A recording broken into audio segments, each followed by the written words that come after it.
Ahojte! V tomto videu sa dozviete, akých pečopov mám na výmenu. Prvá je táto srnka.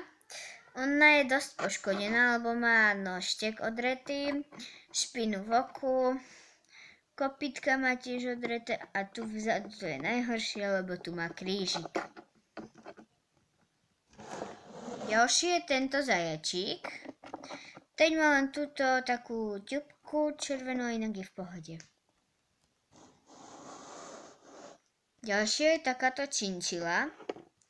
Ona je vlastne len tu trošku popísaná, inak je celkom v pohode. Má magnet. Ďalej je tento škrečok. On je vlastne tuto popísaný. Aj tuto na brade.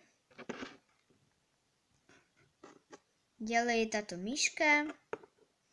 Ona je tuto tak odretá na nožičkách, ale inak je v poriadku.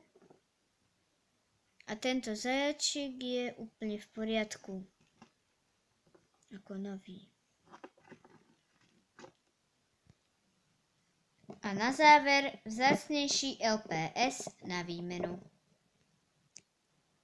Tento psík, teda tento baset, on nie je nikde poškodený, je ako nový. A tohto by som vymenila len a len za dogu. Má chlpaté uši, čiže je ako nový. On má odretý trošku nožtek, ale to vôbec nevadí, to sa dá úplne zafarbiť. Čiže len a len za dogu, hoci akú dogu. A ešte tento psík, ten má vlastne sklenené oči, takže tiež za nejakého to vzácnejšieho, napríklad dogu alebo toho cocker spaniela. Má magnet a má teda sklené oči.